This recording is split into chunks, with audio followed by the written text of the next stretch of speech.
Hello, everyone. Welcome back. So I just wanted to take.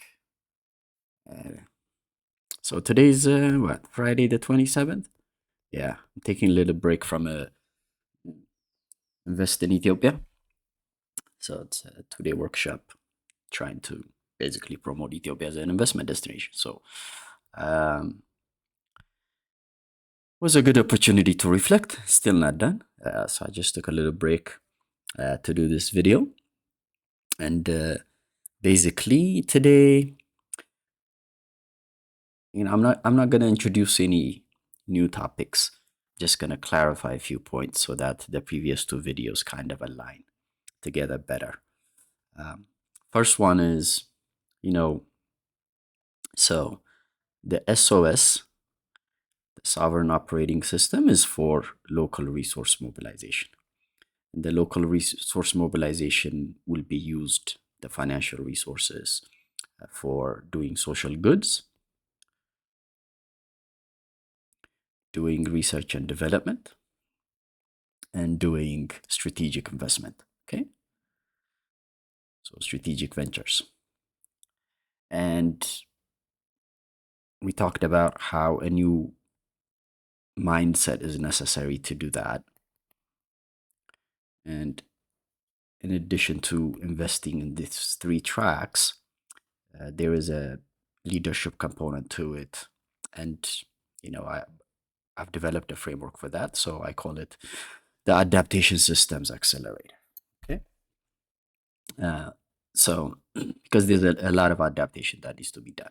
So it's adaptive leadership, uh, systems thinking, and metacognition. So these are the key perspectives and tools that I've inserted into the leadership development framework.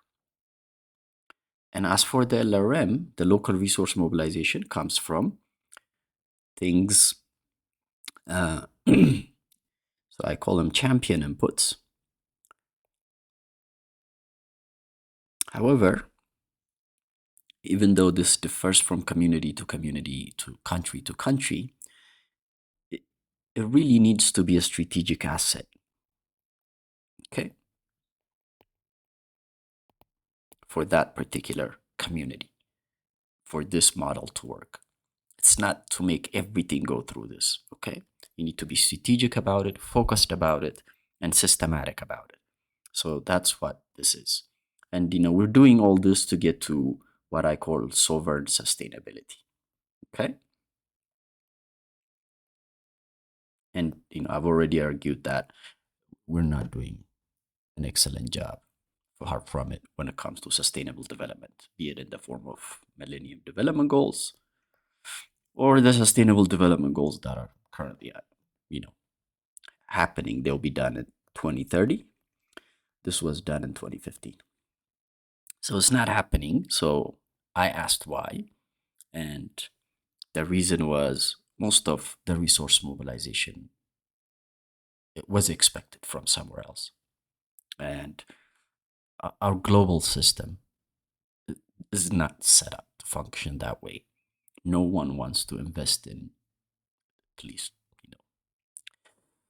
based on what we see on the ground, for the complete transformation of others for the better. Okay. So partly you're gonna have to do it yourself. And that's why you have to look inward and you have to start based on what you have in hand. And there is a criteria that I've developed, a general one, but a criteria nevertheless, in terms of identifying what a strategic asset could be. However, one thing that I advise, let's say, this is going to be, once I sort out all the details of the model, the tools, and everything else, the hope is to basically provide advisory support to corporations and governments, along with our own businesses, to adapt this model to do sustainability work. So the idea is basically, you first need to make sure that that champion input needs to be recognized by the deciding body that it is a strategic asset. Okay. And once you give that designation, then it qualifies to go through this channel. If it doesn't, Then if it's not, so the basically it's the declaration of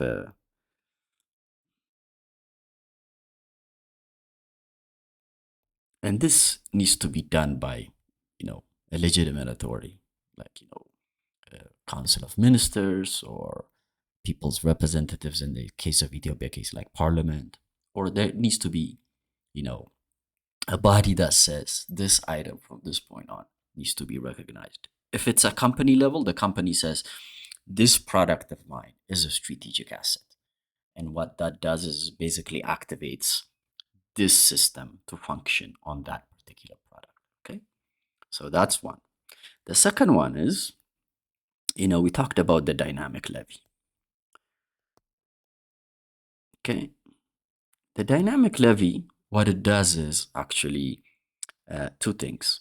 The reason we went, I picked this approach is one, you really don't know how the domestic and global market is going to behave every year. So you need a mechanism to adjust so that you're optimizing. You're not shortchanging your strategic asset to compete globally. At the same time, if there is a way to facilitate resource mobilization by systematically leveraging, if it's a strategic asset, it means that it has some leverage, it has some competitive advantages. So to maximize gain, and for three reasons. One is social goods, the other one is R&D, the last being strategic ventures. So, and there is a reason why we picked on raw, unprocessed product or data. Okay. So it's both a physical digital asset. And we picked it specifically when it's being exported. And there is a reason for that. One, it does two things. It encourages industrialization, meaning that if that champion input, that strategic asset, is being exported primarily as a raw product, then when you add this levy to it, then you're systematically encouraging industrialization. And this is critical because you want to be a knowledge-based economy or a knowledge-based sector if that is a strategic asset for you. There is no benefit in, sending out unprocessed raw products or data because usually you're only capturing 10% of the value. 90% of the value is in value addition. So that's just, how the world is set up. So this is one. The second one is, as industrialization is being encouraged and value addition is being encouraged and more values being captured in that particular community or in that particular country, then what it does is it's increasing the tax base for the government. Okay. More money, more businesses, more income, then more tax. So it's just common sense. So it's not really going against the interest of the government to do this. At the same time, you might be arguing, well, we will be losing dollars. Yes, in the export of unprocessed green coffee or unprocessed coffee data, you are, because the volume might be decreasing, but you're increasing industrialization at the same time. So that is increasing the return because now it becomes a competitive advantage to actually export processed value added coffee, meaning something that went through the industrialization process, be it roasted or anything afterwards. So you're actually benefiting dollars. There might be a temporary shock, but temporary shocks are actually the name of the game in most strategic assets that are being exported without value addition. because the price globally fluctuates. So if it does, you're okay when somebody else does it to you, but you're not okay with the idea of actually managing that for a long-term benefit of yours. That's a question you need to ask. Okay, so that's one. Another one is, when you do this, you actually need to address a number of other bodies, but the exporters, which basically 99.6% of the coffee that is being exported is green. So let's not talk about roasted coffee exporters for now, because they aren't that many in terms of volume. So they might see initially this as a threat, but it's not really, because what it does is, because it's a dynamic system, because it takes into account the global and national context, and because it's also investing in the strategic input itself by R&D through strategic venture, okay, and also social goods. The social goods is basically, it's a social contract, okay?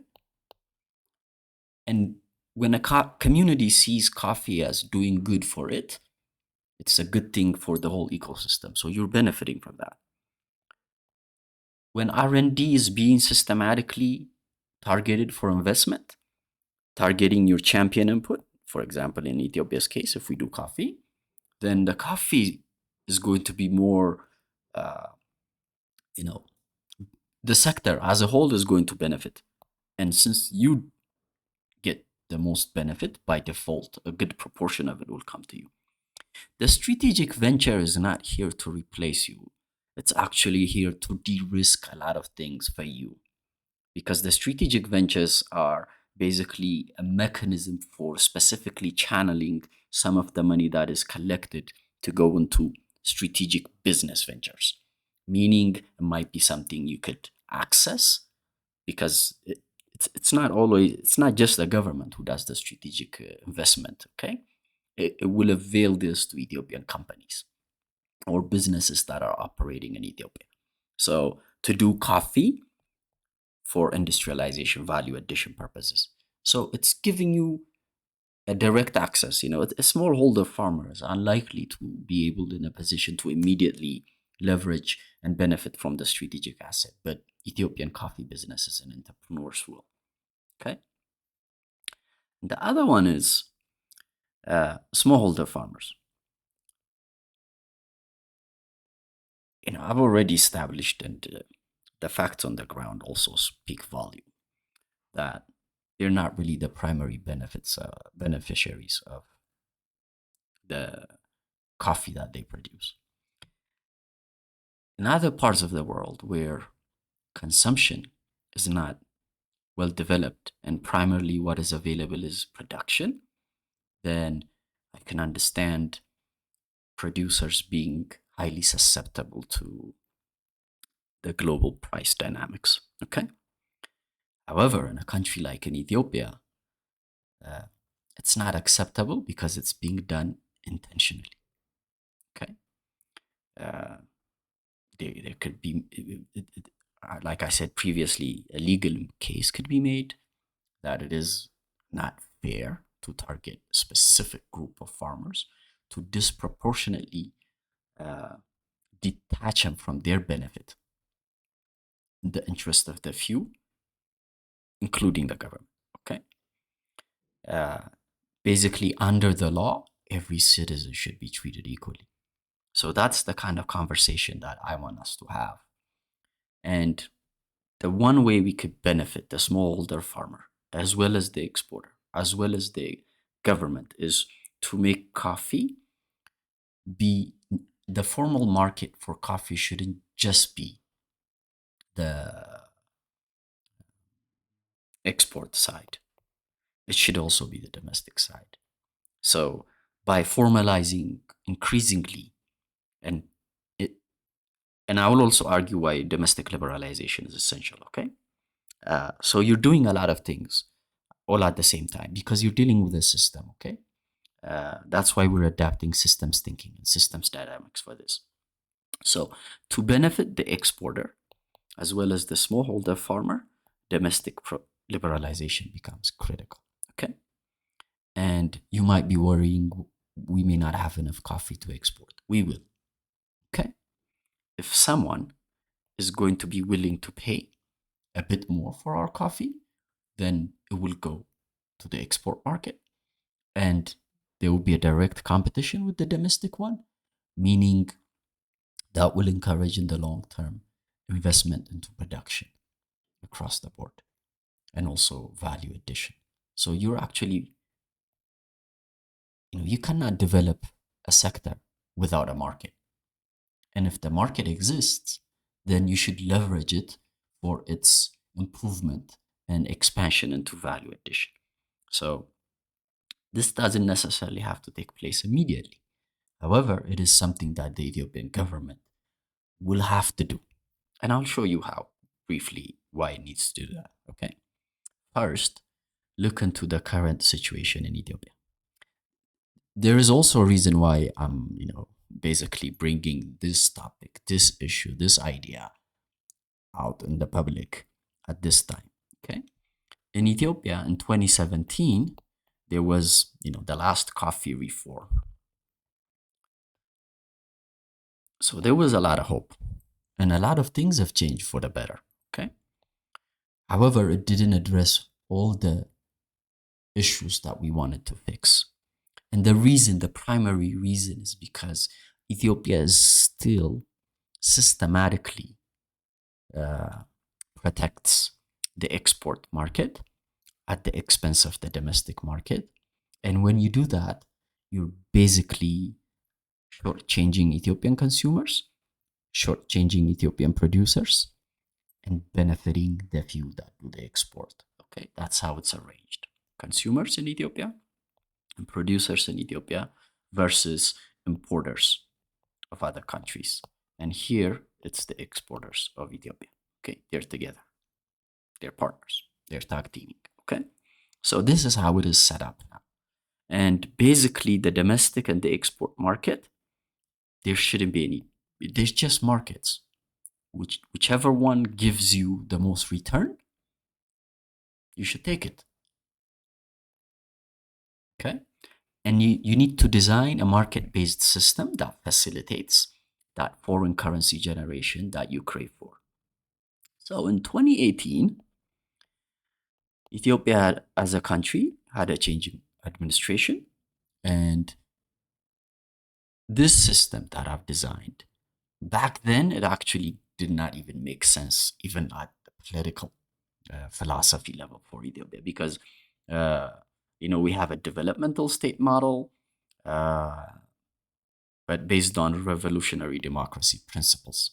So revolutionary Democrats didn't really trust the public. Okay, they basically considered themselves to be guardians, nannies, the one I talked about. And they basically like to work with a few businesses that are highly integrated into the political infrastructure and increasingly literally between the elites of the business community, the political community.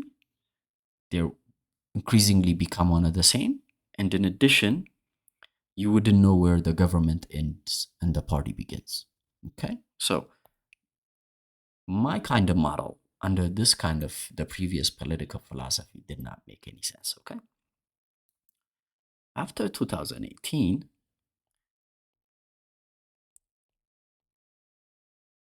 the new political philosophy is Meddemer. It's highly pragmatic and you adapt what works. So now it becomes relevant. But there is another thing that you have to look at, which is the homegrown economic reform of Ethiopia. We had 1.0, and now we're finalizing 2.0. And let me just highlight the 5 sectors that are critical for you: ag, mining, manufacturing or industry, tourism, and ICT, so technology. Okay. basically coffee is all for Ethiopia. That's one of the reasons why I picked it. But anyways, Ethiopia specifically targeted these sectors because the majority of the people are, it's an agriculture-based economy. Ethiopia hasn't really done a good job in the past utilizing its natural resources in the form of minerals. So using that, and industry was really, uh, let's just say it was only encouraged on paper. Okay, in practice it wasn't. So the Ethiopian trading system was basically geared towards merchandising, not manufacturing. Okay, and with tourism, uh, Ethiopia in the past didn't really have tourism. Okay, for a country like Ethiopia with such natural diversity and heritage, such cultural diversity and heritage, such history, millions of people should have been coming to Ethiopia for tourism. You need about 2 months to fully appreciate what Ethiopia has to offer. Okay, I mean, I live here, I travel, and I still have. I'm not done yet. So that's how deep it is. So that's a good sector to identify. And there are also a few other things that I want you to consider, which is the systemic shift in philosophy. One is in the belief that Ethiopia needs to compete globally. So remember, we had the communication sector liberalization. Now we're going through the financial sector liberalization. In the past, Ethiopia, the telecom sector was a monopoly. The financial sector was a monopoly. This one, no private sector. This one, uh, local, domestic, private participation. But unfortunately, uh, the dominant feature of our financial system is that it's identity politics based. So it didn't really encourage collective resource mobilization. It's highly fragmentized. Okay, uh, we can also argue that they played a great deal of role in facilitating a lot of the business and political elites coming together to do their systematic extraction of resources. So that's one. And now, if you've noticed, I tell people follow the money all the time if you really want to understand the business. So I want you to look into what's going on with the National Bank of Ethiopia.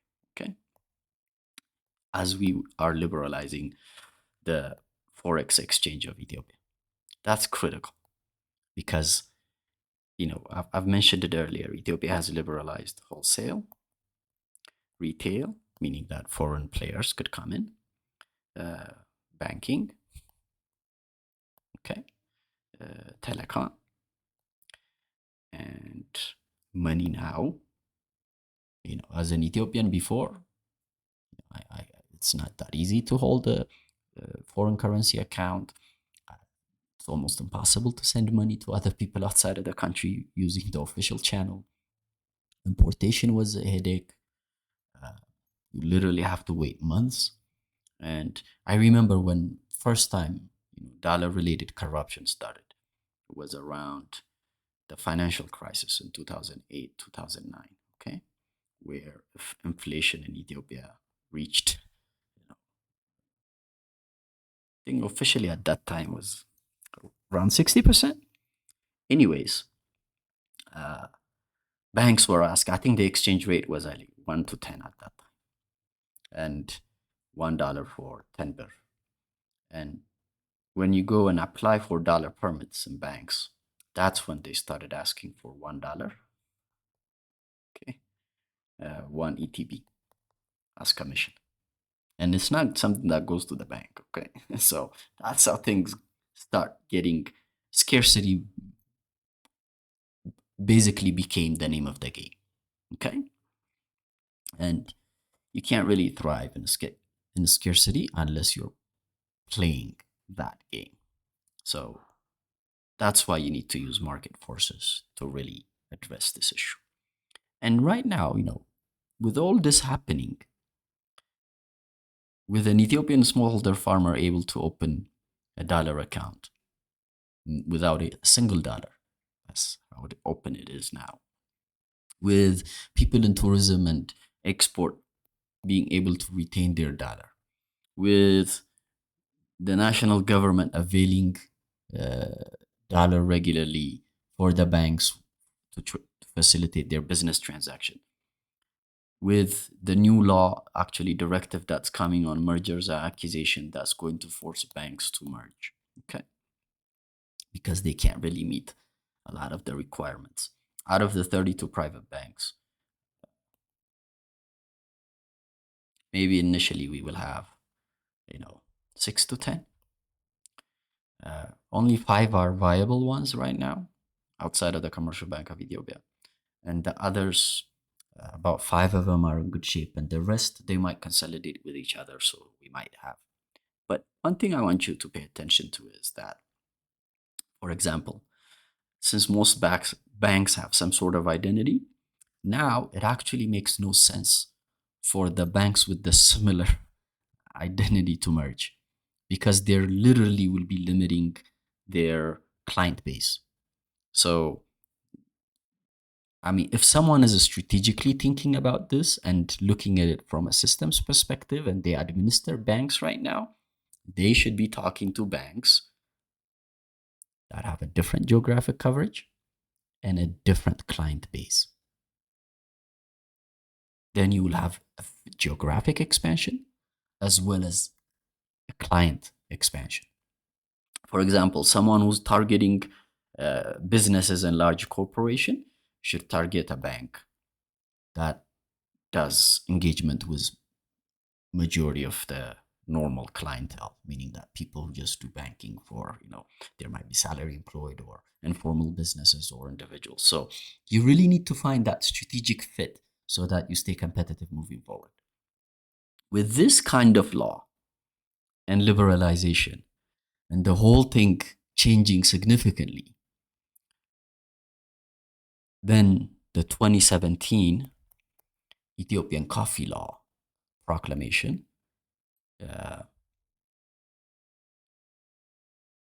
would be hard to defend, to say the least. Okay? So you need to change your proclamation that manages coffee. And I'm suggesting this because the moment coffee becomes a strategic asset, and there is that discussion now. In the past, coffee was just a commodity. Now, when the Ethiopian Prime Minister made a speech at UNIDO, he called it strategic commodity. Okay? And what I'm arguing for is we need to take it further and make it a strategic asset. Okay? And there is a reason for that, and that's natural or biological. It's cultural. Okay. Ethiopia is at the forefront of both when it comes to coffee, and we need to leverage that. Okay. So in my book, I basically give you how coffee is a social crop, because that's how it started in Ethiopia. Cash crop, which came only in the 1920s. A political crop, meaning that a nation state building crop, because Ethiopian Airlines and all the other major Ethiopian businesses and infrastructures that we have, they directly benefited from coffee, because coffee remains the top, one of the top. It used to be the top. No one came close to it. In the recent past, there are other sectors that came. It is, political and also spiritual crop. Okay, there's, the consumption culture is like no other. So taking all this into account, strategic crop becomes a good designation for coffee. So that's why I'm articulating this and sharing it now, because with all the changes that are going on at the macro level, in the global market, in the domestic market, we need a new way of looking at coffee. And we can just say, let's forget about it and let's just treat coffee like any other thing and liberalize it fully. That's one thing, because that's the direction that it will go. However, I don't think that would serve the best interest of Ethiopia. But designating it this way and having such a framework, one, you're using coffee to strategically address sustainability development issues. Ethiopia already allocates small amount of money for sustainable development goals. So those could be the social goods we're talking about. So that Ethiopia constantly is changing for the better, not in economics terms only, but also in social terms. R&D is critical because Ethiopia is definitely lagging in that. But Ethiopia's desire is to move towards a knowledge-based industry. A knowledge-based industry requires a lot of investment in research and development. Okay, it's not just about teaching people. They need to be doing cutting-edge research, being at the forefront of it, and innovating the sector so that it translates into an economic benefit, which is the strategic venture. So I'm looking at all three goods as a requirement for sustainable development. And when you do all these the right way, then you realize sustainable development, but a sovereign one, because you're mobilizing the resource yourself. And this system is designed to accomplish another thing, which is strategically deplete raw coffee export. And there is a reason for that. Okay, if you're strategically depleting this, then you're actually decreasing the amount of money you're mobilizing for the dynamic levy from coffee. Okay, that's what's going to happen.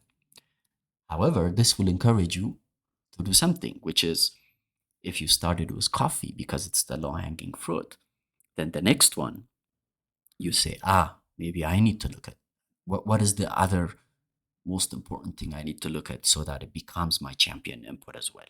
So now you look around.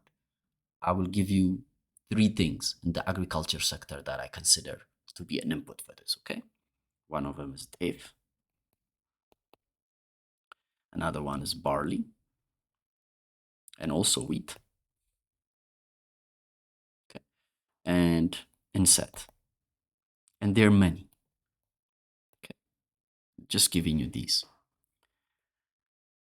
And the reason I'm giving you all this is Ethiopia, whether we like it or not, teff is becoming a global commodity. Ethiopia has failed to take advantage of its genetic diversity for coffee, and others are benefiting from that genetic diversity. The same is happening with teff. It's being cultivated in the Mediterranean countries of Europe. It's cultivated in the US. It's being cultivated in Australia. So what we need to do is, like the big ag biotech companies of the world, we need to protect our genetic resources. And to be able to do that, we need to find a path for them to become commercially available for others, which means we will be the sole providers of the genetic material needed for teff production somewhere else. So we will be the global seed supplier. And we're talking about two things here. One, the industry you need to do this is highly skilled and knowledge based. So you need human capital. So you're basically training people to be scientists, engineers, this, that, to be able to support this. So like coffee, teff could go that route.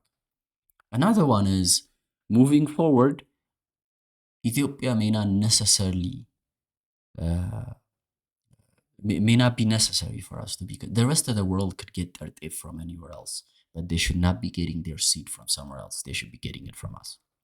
And trust me when I say this, if we do not enter that sector, somebody will, okay? Because there's a great deal of the genetic resource already outside of Ethiopia. With biotechnology and AI, the sky's the limit. So either we jump in it and lead it, or we will complain saying somebody else took it from us. And, I'd rather be proactive. Barley and wheat, because Ethiopia's topography is such an ideal one. We have 120 below sea level to 4,600 meters above sea level. And our topography and our diversity, ecological systems is amazing. So, whatever we've adapted in the past 5-6 years, 6,000 years of our agricultural history, there is a lot of genetic diversity for these cereals. And as long as there are people in the world, they need food. Okay. That's why I'm focusing more on. And this is also important for our food security as well. Okay. The other one is inset. Okay. By the way, the genetic diversity of barley and wheat is amazing in Ethiopia. You can also include sorghum here if you want, millet.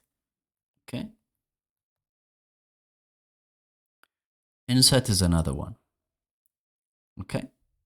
And we need to be proactive here again. And all of them can benefit from the research and development investment that we do using coffee if we adapt such a system. Right now, the research and development is being done by people in academics and in institutions. The amount of time it takes to bring forward whatever product they develop is slow. They're not innovative and efficiency conscious like a private sector or a business venture that is even managed by a state enterprise. Okay, it's a different mindset. I've been there, so I know it. So that's the key. But another big risk is that Ethiopia, okay, is almost always using external resources for R&D, okay, or for projects. And these are, in the days with biotechnology and AI, these present a high risk for leakage, okay, resource leakage and asymmetric extraction. Why would I say that? Ethiopia right now has a coffee breeding program being supported by outside organizations whose sole mission is global seedling industry development for coffee. Okay. When you're talking about production, quality improvement, almost everything comes from donors in the US, EU, nowadays the Middle East. I'm okay with all this. However, if someone is giving you 90% of the resources you need to do the R&D, to do the quality work, to do the whatever, and to invest the time and energy to do and invest to the system, then the world is not known for giving things without a reason. There is a good reason why they're investing in that particular segment. Okay? Through that collaboration, there is a risk of extraction. Okay? That's how resources go out. Okay? So, we need to be careful. There is a big research that goes on inset. You will see in 10, 15, 20 years from now, inset might end up being, the next big thing in the world over.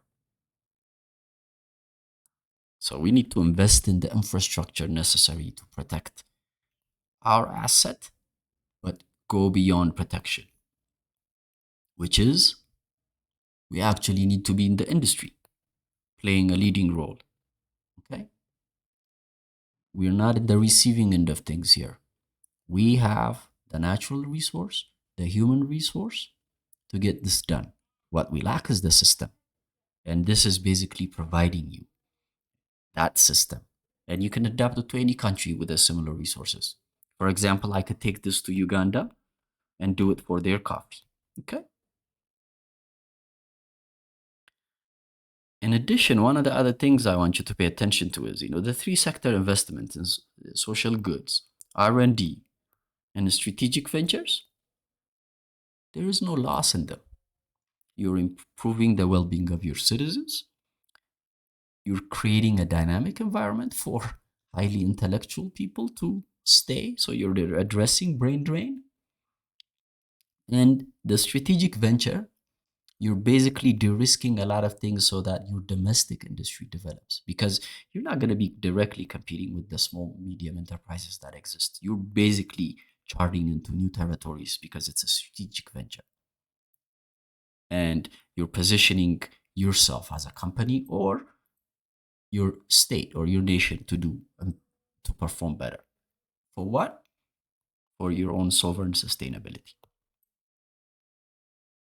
So you have to look at this as an ecosystem development, a connected system in a closed loop system. Meaning that if no money comes from the outside, fine.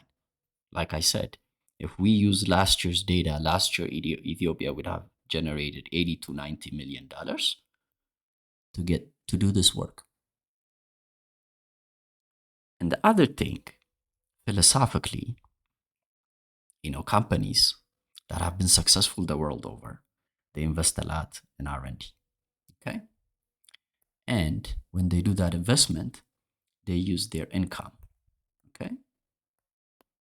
The more income they dedicate to R&D, the more sustainable and viable they are as a company. Okay? And that same approach works for organizations as well as states. Okay? Ethiopia has simply taken money from coffee and taken it into other sectors, or it never really used its money to develop its sector. Only during emergencies there is an attempt to do that. Okay? And it's not my data. It's the government's data. It's the internationally available data that says Ethiopia barely does investment in research and development. Okay?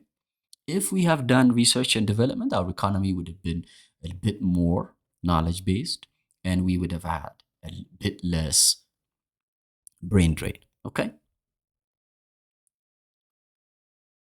So that's why I feel like now is the right time to talk about sovereign sustainability. Okay? And argue for my framework, the SOS. Oh, by the way, I picked this name on purpose because SOS is also an emergency. Okay? We don't have a million years to figure this out, not even 5. At most 2 or 3. Because we are at transition. We're figuring out a new system. 2, 3 years from now, the new system will be in place. And once the new system sets in, the invested interest will find a way to, push back against any change you introduce. And in the past, it was hard to introduce it because around 2020, we had the COVID pandemic, COVID-19. That's not a time to rock the boat simply because coffee is too important to us and we needed it to really, invest in our well-being. So that was the most stable source of income for us. So we couldn't really play with it. In 2022, it's been now a couple of years, almost third year is here since our civil war stopped. So for a couple of years, we had, civil war. During wartime, you also cannot ask a government to take a risk on the most stable source of income. Another one, the reform, as well as the civil conflicts that we see here and there. But now everything is kind of dying down. We're also getting ready to go through our second round of election. So all these will create a much more stable political environment moving forward. Yes, the economy is hard. Uh, Things have gotten expensive for majority of people, uh, but that's you know it's under these circumstances actually you're better off trying new things. However, Ethiopia is actually investing a lot in its future, and the future at a systems level is bright. A lot of things have gotten harder because there's actually a fight between those in government that want change for the better and those in government that want to maintain the status quo, those in private sector that want change, and those in private sector that want to maintain the status quo. So how we go through this process and the type of approaches we adapt makes all the difference. And for me, now seemed to be the right time to argue for this, to push this out, uh, not to go through you know, there are many ways you could, push an idea, advocate for it. And I figured because this is something that I'm hoping to spend at least a decade of my time moving forward, at least seeing it at the corporate level, what it looks like. And because we've already started it a few years back uh, in the businesses that my wife owns, how do you make it systematic, though, is the issue, using your own money, your own resources. And then it's no longer an idea. It's almost now the simulation works well, but you have to go beyond the simulation. And the reason that I talked about the Caribbeans is that they're a small country, population wise. Their human capital is significantly highly educated. Uh, they're definitely seeing the issue of sustainable development be an issue, a concern for them, actually, an immediate threat to their well being. So, how do you address that? How do you set that agenda? It might be working through them. So, this is the kind of world I'm functioning in, and the kind of stuff that I hope to accomplish. So, yeah, that's pretty much it. And hopefully, we will have a chance to continue this. Today's Friday, so maybe over the weekend, if not on Monday. So have a good one. Enjoy.